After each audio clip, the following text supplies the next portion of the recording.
Mi nombre es Leo, o al menos, ese es el nombre que usaba antes de que el silencio aprendiera a gritar mi nombre. Soy, o era, un historiador de arte, un académico joven y ambicioso, especializado en arte sacro del periodo barroco tardío español.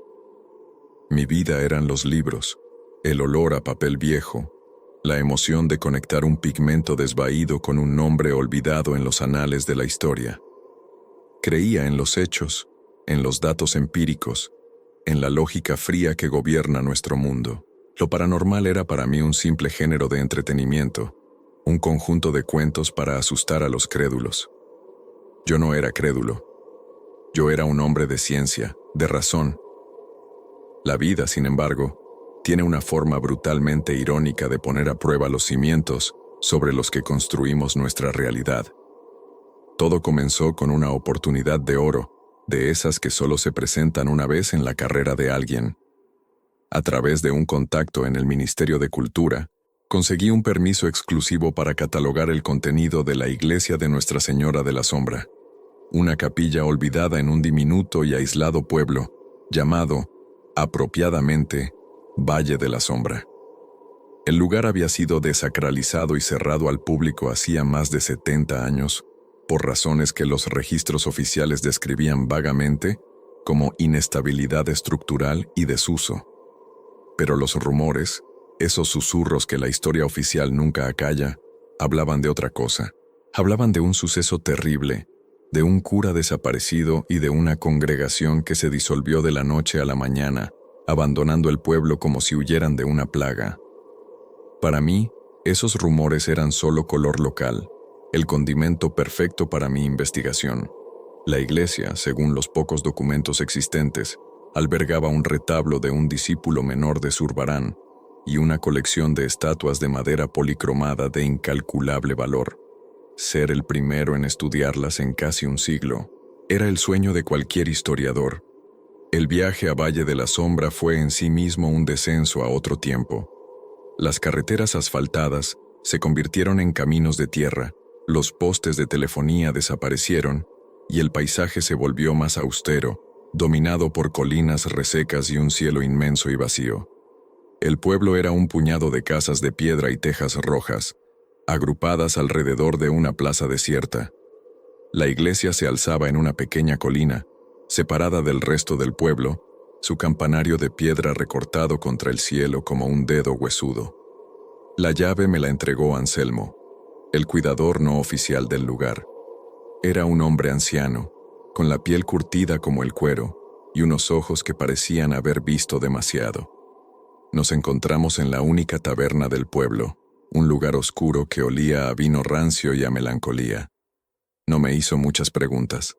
Simplemente me estudió durante un largo rato, como si midiera mi peso espiritual. «Así que usted es el hombre de la capital», dijo, su voz rasposa como la grava. «Leo, encantado», respondí, extendiendo una mano que él no estrechó. Sacó una llave enorme de su bolsillo. Era de hierro negro, pesada y ornamentada, oxidada por el tiempo. Parecía más una reliquia que un objeto funcional. «La iglesia no ha tenido visitas en mucho tiempo», dijo, dejando la llave sobre la mesa con un ruido sordo. «Hay silencios que es mejor no romper». Sonreí con suficiencia. «No se preocupe, seré muy respetuoso. Solo estoy aquí por el arte». Anselmo me miró de nuevo, y esta vez vi algo en sus ojos que no era hostilidad, sino una especie de lástima. «El arte no es lo único que vive ahí dentro, joven. Tenga cuidado con lo que despierta». Ignoré su advertencia como el desvarío de un anciano supersticioso. Tomé la llave, le di las gracias y me dirigí hacia la colina. La tarde caía, tiñendo el cielo de tonos anaranjados y púrpuras. El aire era fresco y olía a tierra húmeda y a tomillo salvaje. Mientras subía por el sendero cubierto de maleza, sentí una extraña opresión en el pecho, como si el aire se estuviera enrareciendo. Lo atribuí a la altitud o al cansancio del viaje. Llegué a la puerta de la iglesia. Era una mole de madera oscura, con dos grandes anillas de hierro como tiradores. La cerradura era tan grande como mi puño. Introduje la llave. El mecanismo protestó con un chirrido metálico que pareció viajar por todo el valle. Giré con todas mis fuerzas y, con un clac atronador, la cerradura cedió. Empujé la pesada puerta. El primer golpe fue el olor, una mezcla densa y abrumadora de incienso petrificado, cera de vela rancia, madera podrida y el inconfundible aroma metálico del polvo acumulado durante décadas. Era el olor del tiempo detenido. Luego, el silencio. No era un silencio normal, pacífico. Era un silencio pesado, físico, que presionaba mis tímpanos y parecía absorber cualquier sonido que yo pudiera hacer. El interior estaba sumido en una penumbra profunda, rota solo por los haces de luz que se colaban por los vitrales sucios, dibujando patrones de colores fantasmales sobre el suelo de piedra. Avancé unos pasos, y el sonido de mis botas sobre la piedra resonó de forma antinatural, como si hubiera profanado un lugar sagrado. El espacio era más grande de lo que parecía desde fuera. Hileras de bancos de madera cubiertos de polvo se extendían hacia un altar majestuoso, donde el famoso retablo se alzaba en la oscuridad como una aparición dorada. El aire estaba helado, mucho más frío que en el exterior. Podía ver mi propio aliento condensarse en el aire. Dejé mi maletín en el primer banco y me dispuse a hacer un reconocimiento preliminar. Todo estaba cubierto por una gruesa capa de polvo, como una mortaja gris. Telarañas del tamaño de pañuelos colgaban de las lámparas de araña y de las esquinas. Era una cápsula del tiempo, un mausoleo de la fe, y en ese momento, a pesar de la atmósfera opresiva, me sentí exultante. Era mío, todo mío para explorar. Fue entonces cuando mis ojos se acostumbraron a la oscuridad del ábside y vi la pieza central, aparte del retablo. Era una estatua de mármol blanco, de tamaño natural, de la Virgen María. Estaba en un nicho lateral, y lo que me llamó la atención fue que, a diferencia de todo lo demás en la iglesia, la estatua estaba impecablemente limpia. Brillaba con una luz pálida y lechosa, como si alguien la cuidara a diario. Su rostro era de una belleza serena, con una expresión de infinita compasión, y a sus pies, sentado sobre el pedestal de piedra, inmóvil como si fuera parte de la escultura, había un gato. No era un gato cualquiera.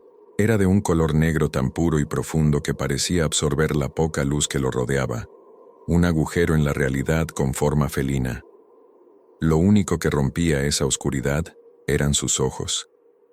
Eran de un verde esmeralda brillante, casi luminoso, y estaban fijos en mí. No parpadeaban, no se movían. Simplemente me observaban con una inteligencia fría y antigua. Me acerqué lentamente, con curiosidad. Los gatos no eran raros en los pueblos, pero este parecía deliberado. Su presencia allí, a los pies de la única cosa impoluta en toda la iglesia, era extraña. «Hola, bonito», dije en voz baja, mi voz sonando extrañamente débil en el vasto silencio. El gato no reaccionó. No maulló, no se erizó, no se movió ni un milímetro. Era como una gárgola viviente, un guardián de mármol y carne. Me detuve a unos metros de distancia, sintiéndome extrañamente intimidado. La intensidad de su mirada era desconcertante. Parecía que no estaba simplemente viendo mi forma física, sino que estaba escrutando algo mucho más profundo. Decidí ignorarlo por el momento. Tenía trabajo que hacer. Saqué mi cámara, mi cuaderno y mis herramientas de medición. Empecé por el altar mayor, catalogando cada candelabro, cada pieza de tela bordada, cada detalle del retablo. Las horas pasaron volando. La luz del exterior comenzó a desvanecerse, y la penumbra del interior se hizo más profunda, más amenazante. Encendí mi linterna de cabeza, y su haz de luz cortaba la oscuridad como un bisturí. De vez en cuando levantaba la vista, y cada vez el gato estaba en un lugar diferente. Una vez estaba en lo alto del púlpito, una silueta negra contra la luz moribunda de un vitral. Otra vez estaba sentado en el borde del coro, en el segundo piso, sus ojos verdes brillando como dos brasas en la distancia. Nunca hacía ruido. Se movía con una fluidez imposible, apareciendo y desapareciendo en mi visión periférica. Y siempre, me estaba observando. Empecé a sentir un cosquilleo en la nuca, esa sensación primordial de ser una presa. Me reí de mí mismo. Era solo un gato. El aislamiento y la atmósfera del lugar me estaban afectando. Pero la sensación no desaparecía. Era persistente, opresiva. El silencio de la iglesia ya no era solo ausencia de sonido. Estaba lleno de una tensión expectante. Fue entonces cuando oí el primer susurro. Estaba de espaldas al altar, fotografiando los detalles de un banco tallado. El sonido fue muy claro, justo detrás de mí. Un siseo largo y bajo, como el de alguien exhalando una palabra que no llegué a entender. Me giré de golpe, con el corazón martilleándome en el pecho. Mi linterna barrió la nave de la iglesia. No había nadie. Las sombras se alargaban y se retorcían, pero no había movimiento. Miré hacia el nicho de la Virgen. El gato estaba allí de nuevo, en su lugar original, a los pies de la estatua mirándome fijamente. ¿Había sido él? No. El sonido había sido articulado, casi humano. ¿Hola? Llamé, mi voz temblando ligeramente. ¿Anselmo? ¿Hay alguien ahí? Solo el eco de mi propia voz me respondió, muriendo lentamente en la inmensidad del espacio. Me sentí un completo idiota. Era el viento, sin duda. Un viejo edificio lleno de corrientes de aire. Tenía que haber una explicación lógica. Siempre la había. Me obligué a volver al trabajo, pero mi concentración se había hecho añicos. Cada crujido de la madera, cada goteo lejano, me hacía saltar. Y la sensación de ser observado se había intensificado, ahora mezclada con la certeza de no estar solo. Al día siguiente, volví con una nueva determinación y con un pequeño regalo. Me sentía estúpido por ello, pero había comprado un pequeño cartón de leche y una lata de sardinas. Si iba a compartir mi espacio de trabajo con un animal, al menos intentaría hacer las paces. Quizás si el gato se hacía mi amigo, esa sensación de ser observado se disiparía. Entré en la iglesia, y allí estaba él, en su puesto de guardia junto a la Virgen. Dejé la pequeña ofrenda en el suelo de piedra, a varios metros de distancia. Abrí la lata de sardinas, y el olor a pescado llenó el aire. Cualquier gato normal se habría vuelto loco. «Para ti», dije, señalando la comida. El gato negro me miró. Luego bajó la cabeza y miró la comida. Hubo una larga pausa. Luego, de una manera deliberada y casi despectiva, giró la cabeza y volvió a mirar al frente, hacia el vacío de la iglesia, ignorando por completo mi gesto. No se movió. No mostró el más mínimo interés. Era una negativa clara y rotunda. Aquello me perturbó más que el susurro. El comportamiento de un animal suele ser predecible, gobernado por el instinto. Un gato callejero, en un lugar sin comida, debería haber devorado la ofrenda. Pero este gato no. Este gato estaba en una vigilia. No tenía hambre. No tenía necesidades mundanas. Su propósito era otro. Y yo claramente no formaba parte de él. Frustrado y un poco asustado, me centré en mi trabajo con una energía casi febril. Decidí explorar las áreas menos prominentes de la iglesia. Había una pequeña sacristía, un baptisterio y en un rincón oscuro, un confesionario de madera de roble, casi negra por la edad. El confesionario me atrajo de una manera extraña. Emanaba un aura de solemnidad y tristeza. La puerta del lado del penitente estaba ligeramente entornada. La empujé y chirrió como un alma en pena. El interior era diminuto, claustrofóbico, y olía a madera seca y a algo más, a miedo, un miedo rancio y antiguo. Fue dentro de ese espacio angosto donde vi los arañazos. Estaban en la parte interior de la puerta. No eran los arañazos superficiales de un animal. Eran surcos profundos, frenéticos, hechos por uñas humanas. Decenas de ellos, superpuestos, cruzándose en un patrón de puro pánico. La imagen que me vino a la mente Fue la de alguien encerrado dentro, arañando desesperadamente por salir, suplicando, gritando en un espacio diseñado para el susurro y el secreto. Un escalofrío helado me recorrió la espalda. Esto no era el resultado de la decadencia. Esto era la evidencia de un terror pasado. Salí del confesionario rápidamente, con el corazón desbocado. Mi linterna temblaba en mi mano. Al iluminar el suelo frente al confesionario, algo brilló. Me agaché. Era un rosario. Las cuentas de madera oscura estaban esparcidas en un pequeño círculo, como si la cuerda se hubiera roto con violencia. Recogí la pequeña cruz de plata del extremo. En el instante en que mis dedos tocaron el metal, sentí un frío que no era de este mundo.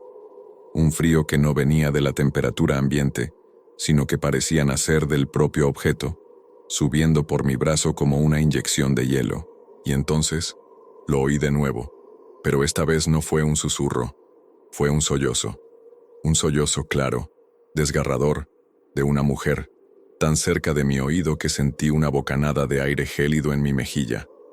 Solté la cruz como si quemara y me tambaleé hacia atrás, cayendo al suelo. Mi mente gritaba, buscando una explicación, una razón, pero no había ninguna. El sollozo había sido real, el frío había sido real. Y entonces, desde el otro lado de la iglesia, un sonido cortó el silencio, un silbido agudo, furioso, lleno de una rabia que helaba la sangre. Miré hacia el nicho de la Virgen. El gato estaba de pie sobre el pedestal, con el lomo arqueado, el pelo erizado y los colmillos al descubierto. No me miraba a mí. Estaba mirando fijamente al confesionario, al lugar exacto donde yo había estado. Estaba defendiendo algo, o defendiéndome a mí. Ya no podía negarlo. Ya no podía racionalizarlo. Anselmo tenía razón. No estaba solo, y lo que fuera que habitaba en esa iglesia no era amigable. Esa noche no pude dormir. Las imágenes de los arañazos y el sonido del sollozo se repetían en mi mente en un bucle sin fin. A la mañana siguiente, en lugar de ir a la iglesia, me dirigí a la pequeña biblioteca del pueblo que también funcionaba como ayuntamiento y archivo. Necesitaba respuestas. Necesitaba saber qué había pasado en ese lugar.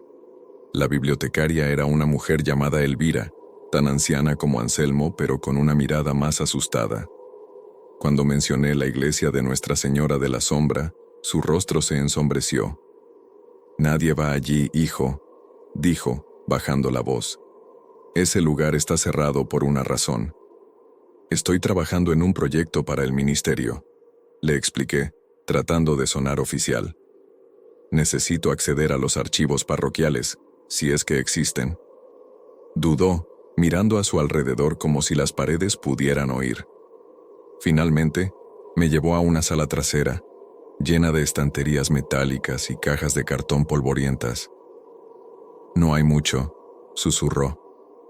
«Casi todo se perdió, o lo hicieron desaparecer».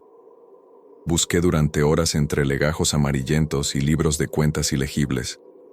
No había registros del cierre, ni actas, ni inventarios. Era como si la historia de la iglesia se detuviera abruptamente en 1953. Pero encontré algo, un pequeño fajo de periódicos locales de ese año. En uno de ellos, una breve nota en la sección de sucesos hablaba de la súbita partida del padre Miguel, el párroco de la iglesia, y del cierre temporal de la misma por motivos de seguridad.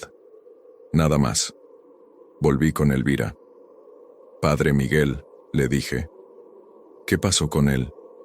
Ella se estremeció visiblemente. «Nadie lo sabe a ciencia cierta. Simplemente desapareció. La gente empezó a decir cosas terribles». «¿Qué cosas?» Decían que el padre ya no rezaba a Dios, que había encontrado otros libros más antiguos, que por las noches se oían cánticos extraños desde la iglesia, en una lengua que no era el latín. Decían que el padre había hecho un pacto con las sombras para obtener conocimiento o poder, y que algo le respondió. Hizo la señal de la cruz. La gente dejó de ir a misa. Tenían miedo. Después de que él desapareciera, encontraron la iglesia vacía. Cerraron la puerta y nadie ha vuelto a abrirla hasta ahora. Regresé a la iglesia esa tarde con el corazón encogido por el miedo. La leyenda del pueblo, unida a lo que yo había experimentado, pintaba un cuadro aterrador. La luz del sol se filtraba por los vitrales, pero ya no me parecía hermosa. Ahora, los colores parecían manchas de sangre y bilis sobre la piedra. Y las sombras ya no eran simples ausencias de luz. Me senté en un banco, tratando de ordenar mis pensamientos. Y entonces las vi. Las sombras en las esquinas, en los recovecos detrás de las columnas. Se movían. No era un truco de la luz. Se alargaban y se contraían de forma antinatural, como si respiraran. Una sombra en particular, cerca del altar, se retorcía como un trapo negro en el viento, adoptando formas vagamente humanoides antes de disolverse y volver a formarse. Era una danza macabra y silenciosa. Levanté la vista hacia el gato. Estaba en lo alto de una viga del techo, completamente tenso. Su cuerpo era una línea de pura concentración, y sus ojos verdes seguían cada movimiento de esa sombra danzarina. Un gruñido bajo y gutural vibraba en su pecho, un sonido que era a la vez una advertencia y un desafío. Mi atención se desvió hacia el confesionario. Una sensación de frío intenso emanaba de él, mucho más potente que antes. Era un frío palpable, que me erizaba el vello de los brazos y me calaba hasta los huesos. Era un frío cargado de una emoción, una desesperación tan profunda que era casi sofocante. Me acerqué con cautela, como un explorador acercándose a una bestia dormida. Puse mi mano sobre la madera oscura. Estaba helada, como un bloque de hielo. Un impulso inexplicable, una mezcla de terror y curiosidad académica, me hizo abrir la puerta. Dentro, la oscuridad era absoluta. No era solo la ausencia de luz, era una oscuridad densa, tangible, que parecía tener peso y sustancia. Y el silencio. El silencio dentro de esa pequeña cabina era total, un vacío que absorbía el sonido de mi propia respiración acelerada. Sentí que si entraba allí, esa oscuridad me tragaría. Cerré la puerta de golpe, retrocediendo. Mi mente estaba al límite. Necesitaba pruebas, algo tangible que explicara esta locura. Miré alrededor, desesperado. Mis ojos se posaron en el gato, que había bajado de la viga y ahora estaba en el suelo, cerca del altar. Estaba arañando con insistencia una de las baldosas de piedra del suelo. No jugaba. Era un acto deliberado, insistente. Me miró. Luego miró la baldosa. Y volvió a mirarme. El mensaje era inequívoco. Me arrodillé junto a él. La baldosa que arañaba estaba ligeramente suelta. Usando la punta de una de mis herramientas hice palanca. Se dio con un ruido sordo. Debajo, en un pequeño hueco cuadrado, había un objeto envuelto en un trozo de tela ennegrecida. Con manos temblorosas, lo saqué. Desenvolví la tela. Era un pequeño diario encuadernado en cuero agrietado. En la primera página, con una caligrafía elegante y desvaída ponía: «Propiedad de Sor Inés, sierva de Nuestra Señora de la Sombra, año del Señor, 1953. Mi corazón dio un vuelco. Esto era la respuesta. Me senté en los escalones del altar, con el gato sentado a mi lado como un centinela silencioso, y empecé a leer. La primera parte del diario era mundana. Sor Inés escribía sobre sus deberes, sobre el jardín del convento, sobre la fe de la gente del pueblo. Pero su tono cambió radicalmente con la llegada del padre Miguel. Al principio lo describía como un hombre brillante, carismático, lleno de una sed de conocimiento divino que ella admiraba. Pero pronto, la admiración se convirtió en preocupación. 15 de marzo, leí. El padre Miguel pasa cada vez más tiempo encerrado en la biblioteca parroquial. Ha pedido libros extraños de la diócesis, volúmenes antiguos que no reconozco. Cuando le pregunto, me dice que busca la verdad original, la que existía antes de las interpretaciones del hombre. Su mirada se ha vuelto febril, distante. 2 de abril. Anoche oí cánticos desde su habitación. No era latín, era una lengua gutural, llena de sonidos sibilantes que me helaron la sangre. La puerta estaba cerrada, pero una extraña luz parpadeaba por debajo. Esta mañana, el padre parecía agotado, pero había un brillo triunfante en sus ojos que me asustó. La escritura de Sor Inés se volvía cada vez más errática, las letras inclinadas por el pánico. 20 de abril. El mal ha entrado en esta casa. La iglesia ya no se siente como un lugar sagrado. Hay un frío en el confesionario que ninguna estufa puede calentar. Los feligreses lo notan. Ya casi nadie viene a confesarse. Dicen que sienten una presencia allí dentro, algo que escucha con una avidez impía. El padre Miguel sonríe cuando se lo digo, una sonrisa terrible y vacía. Y entonces la última entrada. La caligrafía era casi ilegible, manchada por lo que parecían ser lágrimas. 1 de mayo. Que Dios me perdone. Lo vi. Me escondí en el coro anoche, atraída por los ruidos. El padre Miguel no estaba solo. Estaba en el centro de la nave, con un círculo dibujado en el suelo con sal y algo más, algo oscuro. Estaba recitando de un libro de cuero negro y las sombras. Oh, Dios mío. Las sombras danzaban a su alrededor, se unían, formaban una figura. Una entidad de oscuridad pura, sin rostro, pero con una malevolencia que era un grito silencioso. El padre le ofreció algo. Le ofreció el confesionario como ancla, como puerta de entrada a este mundo. Hubo un estallido de viento helado y la figura se lanzó hacia el confesionario. Escapé, pero sé lo que ha hecho. Ha invitado al diablo a nuestra iglesia. Pero hay una esperanza.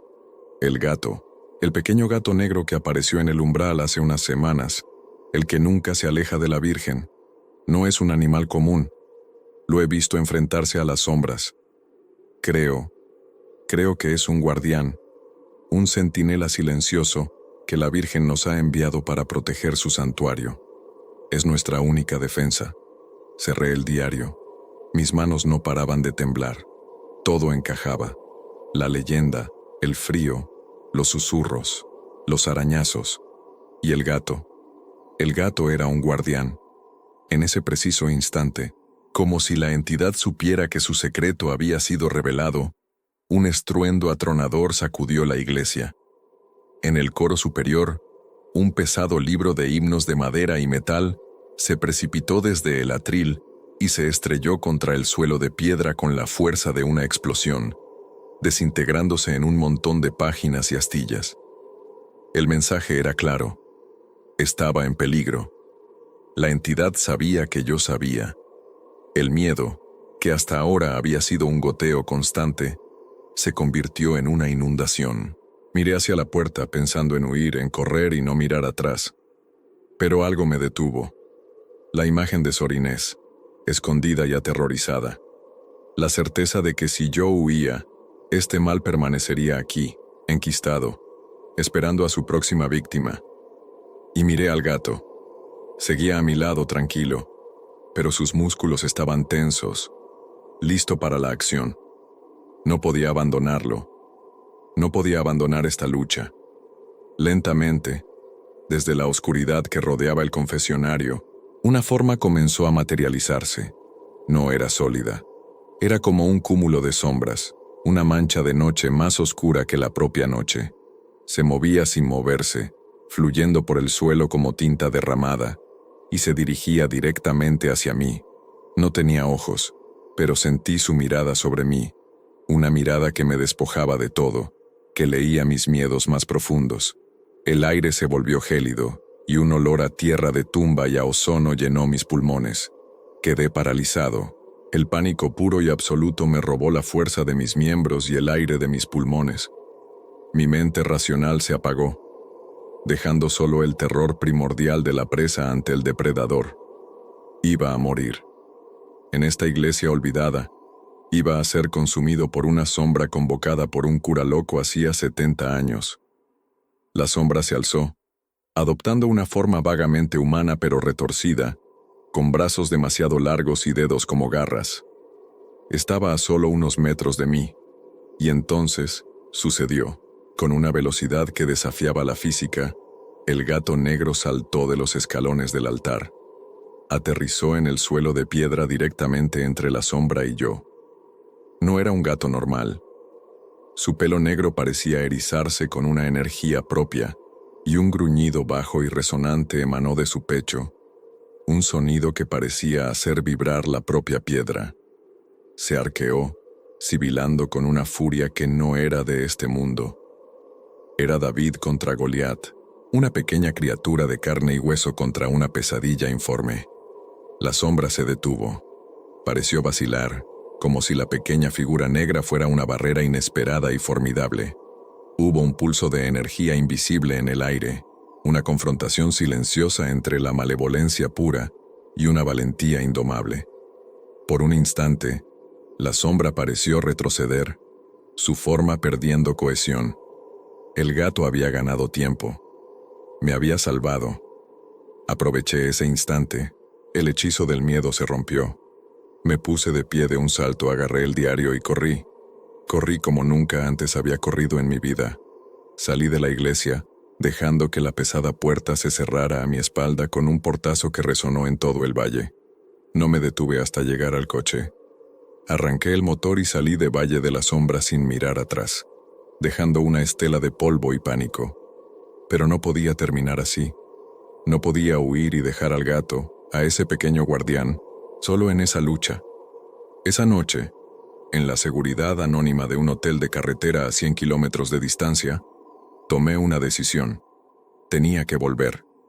No como historiador, sino como aliado. Tenía que terminar lo que el padre Miguel había empezado. Mientras conducía de vuelta al amanecer, un plan desesperado se formaba en mi mente. El diario de Sor Inés hablaba del confesionario como el ancla de la entidad, y hablaba del gato como el guardián de la Virgen, cuyo poder parecía contrarrestar al mal. Si el mal estaba anclado a un objeto profano, quizás el poder sagrado estaba anclado a otro. El bien contra el mal. La Virgen contra el confesionario. Y el gato, en el medio, como el catalizador. Cuando llegué a Valle de la Sombra, el cielo estaba cubierto de nubes grises y pesadas. Una tormenta se estaba gestando. El aire era eléctrico, cargado de una tensión que reflejaba la mía. Al entrar en la iglesia, la atmósfera era peor que nunca. La presencia maligna era más fuerte, más audaz. Sentí su ira por mi huida y mi regreso. El gato estaba donde lo había dejado, a los pies de la Virgen. Parecía cansado. Me miró cuando entré, y por primera vez, no vi en sus ojos esa fría distancia, sino una especie de reconocimiento, de alianza. La tormenta estalló con una furia repentina. La lluvia azotaba los vitrales, y los truenos retumbaban como la artillería de los cielos. Con cada relámpago, el interior de la iglesia se iluminaba con una luz estroboscópica y fantasmal, y en uno de esos destellos, lo vi. No era una sombra, era él, Padre Miguel. Estaba de pie junto al confesionario. Era una figura translúcida, pálida, vestida con los jirones de una sotana. Su rostro estaba contorsionado en una máscara de angustia y malicia eternas. Sus ojos eran dos pozos de oscuridad vacía. Me vio, y una sonrisa torcida se dibujó en sus labios espectrales. Levantó una mano y señaló hacia mí. El frío en la iglesia se volvió insoportable. Un viento huracanado surgió de la nada, arremolinándose a mi alrededor, tirando los bancos, arrancando las telas del altar. Los objetos volaban por el aire como proyectiles. Me tiré al suelo cubriéndome la cabeza, pero el espíritu no venía a por mí. Su objetivo era otro. Con una lentitud tortuosa, comenzó a flotar, a deslizarse por el pasillo central, ignorándome por completo. Se dirigía hacia el nicho, hacia la estatua de la Virgen María. Comprendí su intención con una claridad aterradora. Quería destruir, profanar el último bastión de poder sagrado que se le oponía. Si conseguía mancillar la estatua, su ancla al confesionario se convertiría en un dominio total sobre la iglesia. rompería el equilibrio, ganaría. No, grité, mi voz perdida en el rugido de la tormenta. El espíritu del padre estaba a punto de llegar a la estatua. Extendió sus dedos fantasmales que chisporroteaban con energía negra, listos para tocar el mármol inmaculado. Fue entonces cuando el guardián hizo su último movimiento. El gato negro saltó desde el suelo hasta el pedestal de la estatua en un arco grácil y silencioso. Aterrizó justo frente a la figura espectral, una pequeña mancha de oscuridad desafiando a una abominación. Se irguió sobre sus patas traseras frente al espíritu del padre y abrió la boca, pero lo que salió no fue un maullido ni un silbido. Fue un sonido que nunca podré describir adecuadamente. Fue el tañido de una campana de plata, puro y cristalino, pero también fue un rugido que contenía la fuerza de 1.000.000 de leones. Era un sonido de pura autoridad, de santidad armada. El sonido resonó por toda la iglesia y las vibraciones parecieron limpiar el aire viciado. En el instante en que el sonido brotó del gato, la estatua de la Virgen María detrás de él comenzó a brillar. No era un reflejo, era una luz que emanaba desde dentro del mármol, una luz blanca y dorada, tan intensa que me cegó. La luz se canalizó a través de la pequeña figura del gato, envolviéndolo en un aura de poder deslumbrante. El espíritu del Padre Miguel gritó, un alarido que no era de este mundo, una mezcla de dolor, rabia y miedo. La luz sagrada lo golpeó como una ola, y su forma fantasmal comenzó a desintegrarse, a deshacerse como humo en un vendaval. Se retorció, luchó, pero fue inútil. La luz lo consumió por completo, y con un último grito que se fundió con el trueno, desapareció. Y con él, la luz se desvaneció. El silencio que cayó después fue absoluto. La tormenta cesó de repente. El viento se calmó. La lluvia paró. El único sonido era el de mi propia respiración entrecortada y el goteo del agua desde el techo dañado. Parpadeé, mis ojos ajustándose a la penumbra. El frío se había ido. La opresión, la sensación de malicia, todo se había desvanecido. El aire de la iglesia se sentía limpio, ligero, por primera vez. Estaba en paz. Miré hacia el nicho de la Virgen. La estatua estaba allí, serena y hermosa, pero el pedestal a sus pies estaba vacío. Busqué por todas partes. Llamé al gato. Recorrí cada rincón de la iglesia, mi voz resonando en el nuevo silencio pacífico, pero se había ido. No había rastro de él. Era como si, al canalizar ese poder, al cumplir su propósito, simplemente se hubiera desvanecido, su vigilia terminada. El sol de la mañana comenzó a filtrarse por los vitrales, esta vez con una luz cálida y esperanzadora. La iglesia ya no era una tumba, sino simplemente un lugar viejo y vacío. Recogí mis cosas en silencio. Tomé el diario de Sor Inés. Era una prueba, un testamento. Salí al aire fresco de la mañana. El mundo parecía nuevo, vibrante. Cerré la pesada puerta de madera por última vez. Giré la llave de hierro en la cerradura, y el clac final sonó definitivo, como el punto final de una historia terrible. Dejé la llave en el buzón de Anselmo con una nota que simplemente decía, «El silencio ha vuelto». Nunca regresé a Valle de la Sombra. Completé mi informe desde la distancia, usando mis fotografías y mis notas, omitiendo, por supuesto, la parte del espíritu y el gato guardián. ¿Quién me creería?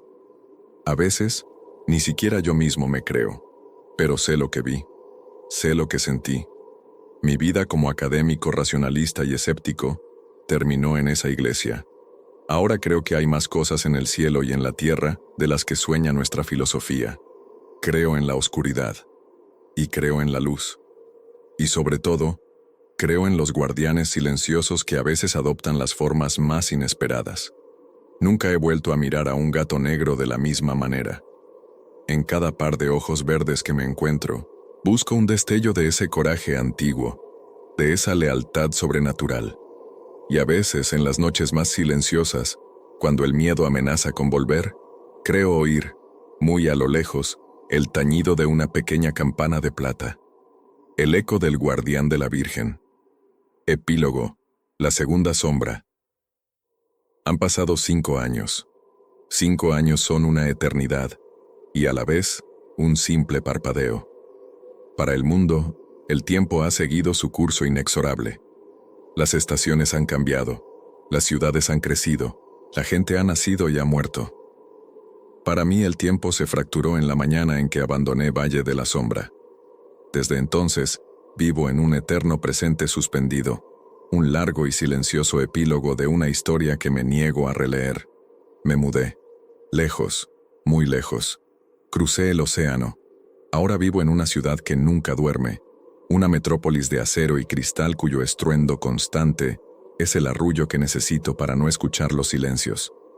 Mi apartamento es moderno, minimalista, en un piso 23. No hay nada de madera vieja, nada de piedra fría, nada de polvo acumulado.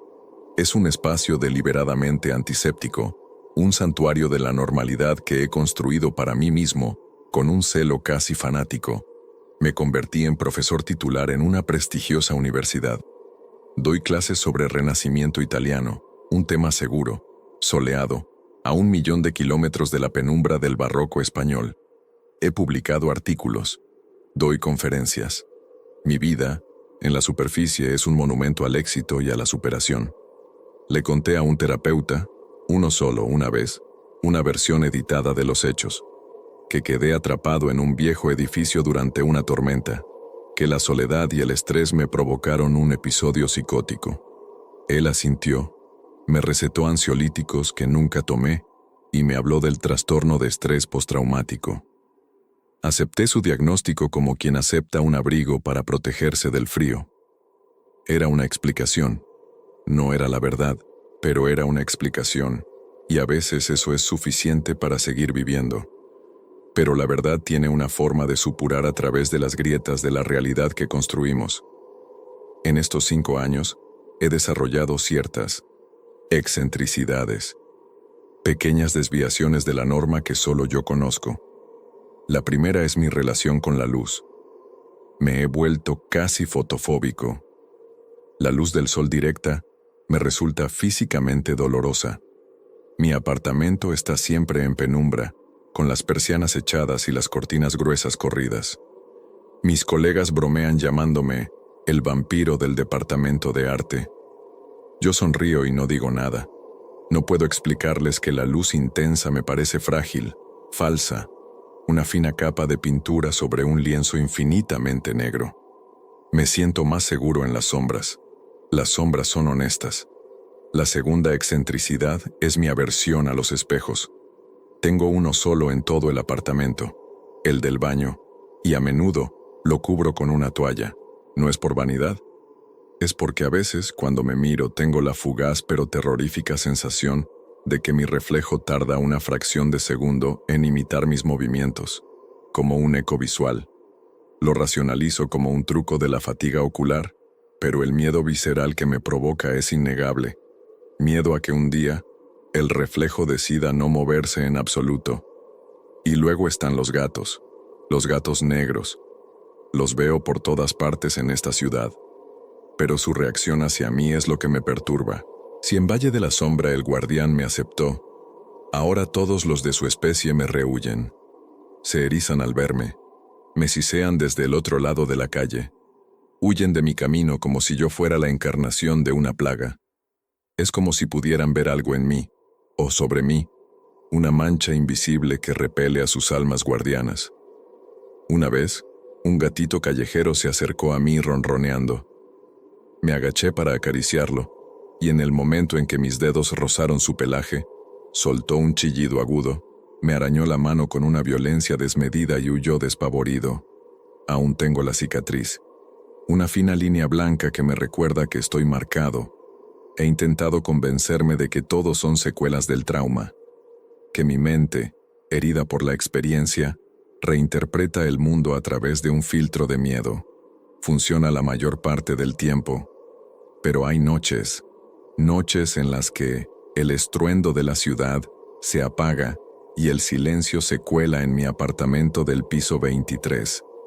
Y en ese silencio, a veces, oigo el eco de un susurro, o siento una caída repentina de la temperatura en una esquina de la habitación. Son cosas pequeñas, fáciles de descartar.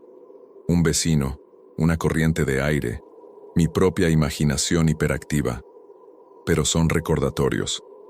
El cambio verdadero, el principio del fin de mi autoengaño, comenzó hace 6 meses. Empecé a coleccionar cosas. Empezó de forma inocente. En un mercado de pulgas, compré un viejo crucifijo de plata deslustrada. Me recordó al que encontré en la iglesia. No supe por qué lo hacía, pero sentí una compulsión por tenerlo. Luego, fue un viejo libro de salmos con la encuadernación rota. Un candelabro de latón. Pequeños objetos sin valor, cargados del peso del tiempo y del olvido. Mi apartamento minimalista comenzó a llenarse de estos artefactos, convirtiéndose en un museo de reliquias anónimas. Mi santuario de la modernidad estaba siendo profanado por mi propia mano, y cada objeto que traía parecía hacer las sombras de mi apartamento un poco más profundas, un poco más densas. Una noche, estaba trabajando tarde en mi despacho, revisando la tesis de un estudiante. El único sonido era el zumbido de mi ordenador y el lejano lamento de una sirena. De repente, oí un ruido en el salón, un suave clac metálico, como el de una cuenta de rosario al caer sobre un suelo de madera. Mi sangre se heló. Yo no tengo suelo de madera. Es mármol pulido, y no tengo ningún rosario. Me levanté lentamente cogiendo lo más pesado que tenía a mano, un pisapapeles de bronce. Avancé por el pasillo oscuro. El silencio había vuelto, pero ahora estaba cargado de esa misma tensión expectante que recordaba de la iglesia. Entré en el salón. Las luces de la ciudad dibujaban formas abstractas en las paredes. Todo parecía en su sitio. Los objetos que había coleccionado estaban en sus estanterías, mudos y quietos. Estaba a punto de darme la vuelta, de culpar a mis nervios cuando vi algo. En el centro de la alfombra persa, había un objeto pequeño y oscuro que no debería estar allí.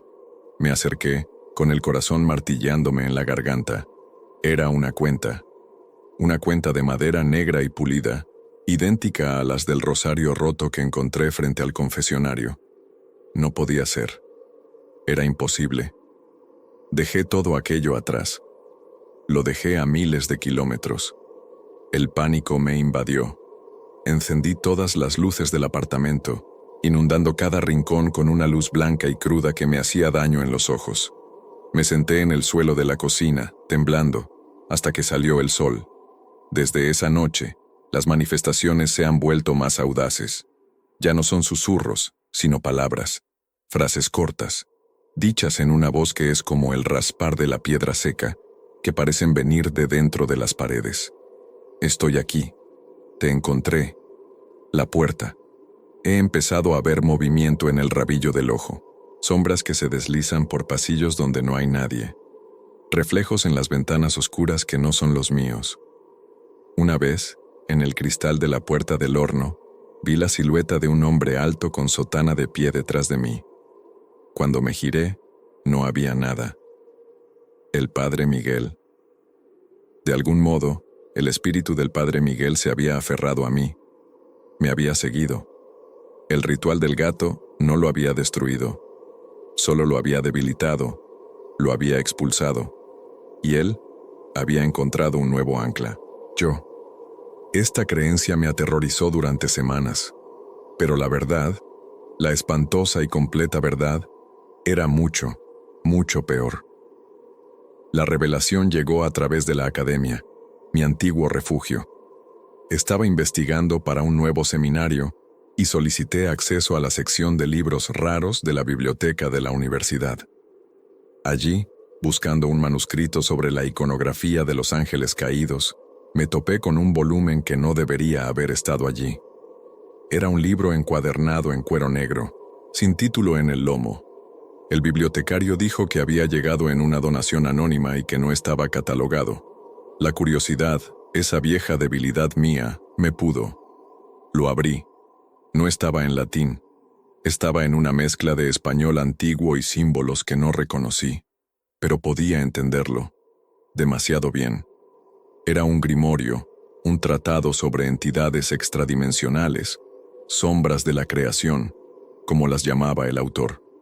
Describía a seres que no eran ni demonios ni fantasmas, sino algo más antiguo, entidades parasitarias que existen en los vacíos entre mundos, y describía cómo convocarlas.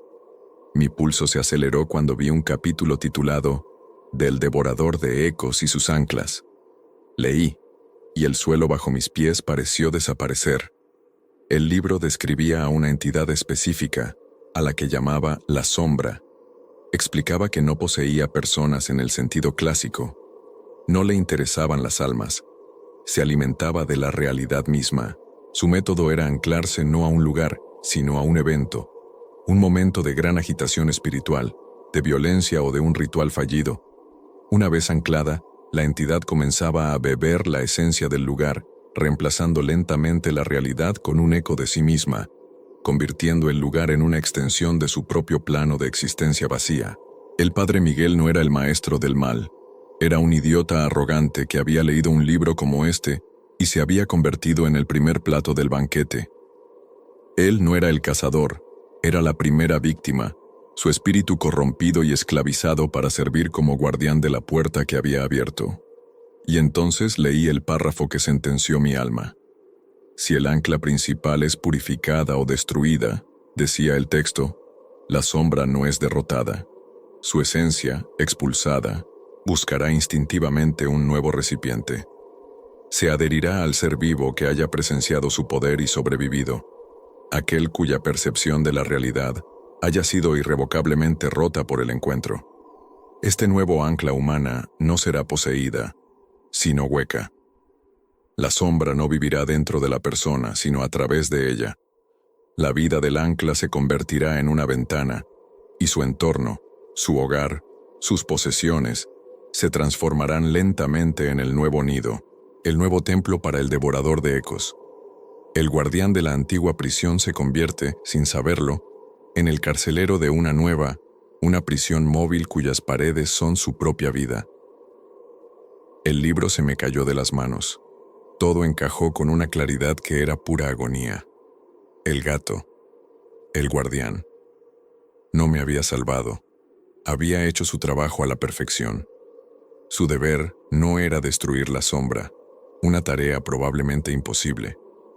Su deber era proteger su ancla original, la iglesia, consagrada a la Virgen.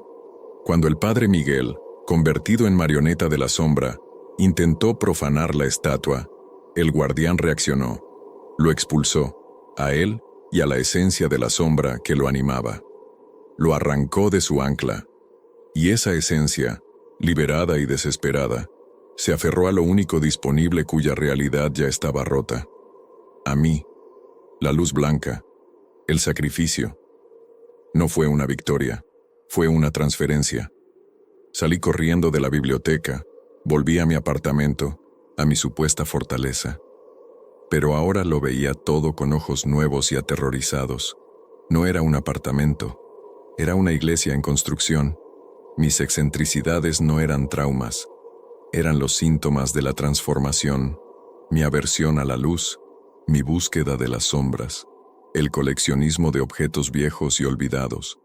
Estaba amueblando el templo, los susurros, las apariciones. La nueva congregación estaba llegando. Estoy escribiendo esto ahora, en mi despacho, con la luz de la pantalla como única compañía. La cuenta de rosario está sobre mi mesa. Parece observarme. El aire es gélido. Ya no intento buscar explicaciones lógicas. Sé lo que está pasando. La fina capa de mi realidad se está despegando. Hace una hora, me armé de valor. Necesitaba saberlo. Fui al baño y arranqué la toalla del espejo. Miré mi reflejo. Allí estaba yo, Leo, un hombre de 30 y tantos años con los ojos hundidos por el pánico y el pelo prematuramente canoso. Parecía normal. Solté un suspiro de alivio, y entonces mi reflejo sonrió. Fue una sonrisa lenta, ancha, que no llegó a sus ojos, que seguían fijos en los míos con un terror abyecto. Mi rostro no se movió, solo el del reflejo. Lentamente, el Leo del espejo levantó una mano y saludó, como un viejo amigo. Retrocedí gritando, tropecé y caí. Desde el suelo, miré de nuevo. El reflejo ahora estaba de espaldas, mirando hacia el interior del baño reflejado, pero el baño del espejo ya no era mi baño. Las paredes de azulejos blancos eran de piedra oscura y húmeda. La moderna ducha de cristal era un confesionario de madera negra. Mi reflejo estaba de pie en el pasillo central de la iglesia de Nuestra Señora de la Sombra, y no estaba solo. Detrás de él, donde debería estar la puerta, había una figura. Era alta, mucho más alta que un hombre, y estaba hecha de una oscuridad que hacía que el resto de las sombras parecieran grises. No tenía rostro, ni forma definida, solo una silueta que era la negación de la luz y de la forma. Era la sombra, el devorador de ecos, y estaba allí, en mi espejo, en mi casa, en mi vida. Levantó un brazo que era solo un jirón de noche y lo posó sobre el hombro de mi reflejo. Mi yo del espejo no se inmutó.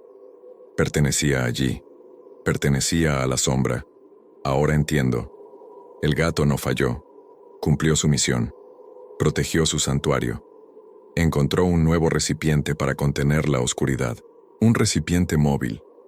Yo soy la iglesia de Nuestra Señora de la Sombra, ambulante y profanada, y me temo que esta noche, en esta nueva iglesia que es mi propia vida, el servicio está a punto de comenzar, y yo no estoy en la congregación, yo soy el altar,